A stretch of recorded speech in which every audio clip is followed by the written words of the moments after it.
Radio-télévision, 10 entendez, montrez ça, ouais. Mesdames et messieurs, le bilan pèse lourd sur le dos de la communauté haïtienne de la diaspora.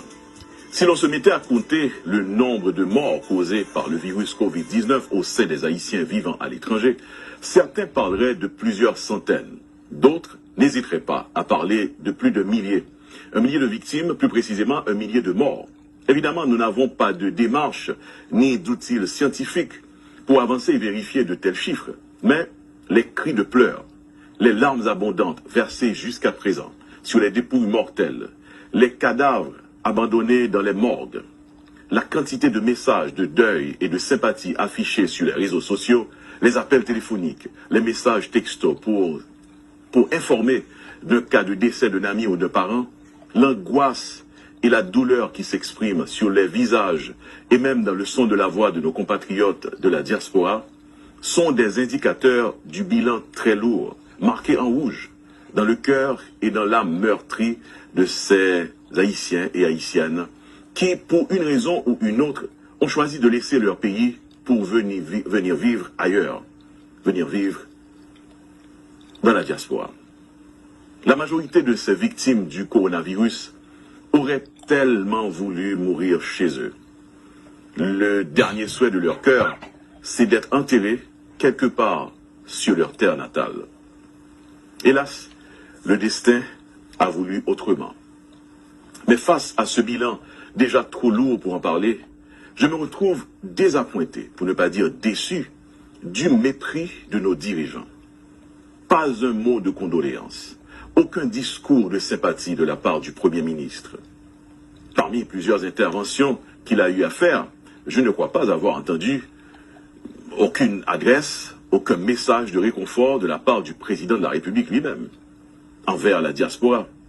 Nos hommes et femmes d'État, nos députés, sénateurs de la République, ces sénateurs, députés, ces hommes d'État, ces politiciens qui aiment tellement venir rendre visite à cette diaspora, cette même diaspora, en ces périodes électorales où il faut absolument le support financier, matériel et moral de leurs frères et sœurs vivant à l'étranger, où sont-ils aujourd'hui?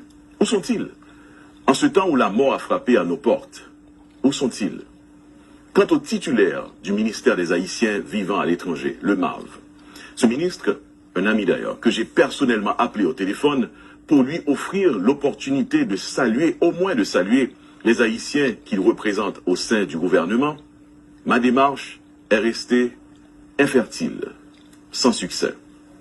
En dépit du fait que jusqu'à cette date où je parle et que je présente cet éditorial, plusieurs membres de la diaspora tombent encore sur le coup mortel du Covid-19. Ceci dans plusieurs villes des États-Unis, notamment New York, New Jersey, Spring Valley, la Floride aussi, en Europe, en France et surtout du côté du Canada. Aujourd'hui, on compte des morts dans les quartiers de Montréal-Nord, où vivent une grande majorité d'Haïtiens et qui sont très touchés, il faut dire, et très affectés par ce virus mortel, cet ennemi invisible.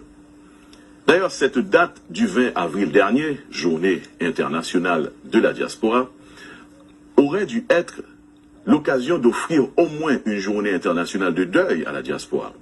Vous ne pensez pas, monsieur le ministre? Le 20 avril dernier. En tout cas, je dis, pendant que diaspora a compté, ramassé, enterré, mort, victime coronavirus, il continue à vouer l'argent pour famille dans le pays côté lié en Haïti. Diaspora a continué à payer $50 là sous transfert d'argent. Il continue à payer 5 centimes taxes sous chaque appel que l'a fait dans le pays. Diaspora a toujours continué. Et oui, il a toujours continué à vouer plus passer 2,5 milliards de dollars vêtements dans le pays. Un pays que le remet en pile.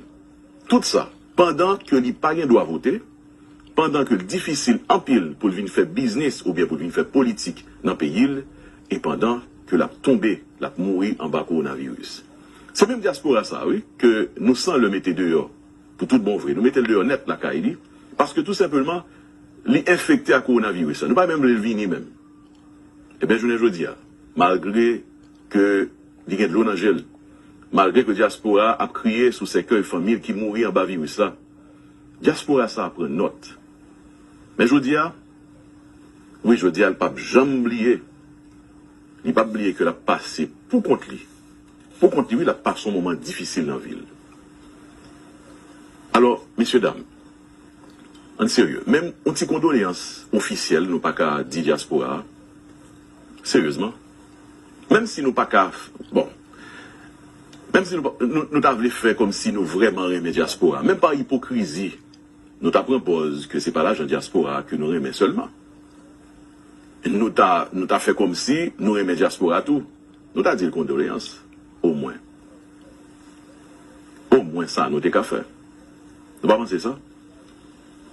En tout cas, diaspora prend note. Sachez, mesdames et messieurs les responsables de ce pays, sachez, monsieur le ministre, il n'est jamais trop tard pour bien faire. Radio-télévision, 10 entendez, montrez ça, ouais.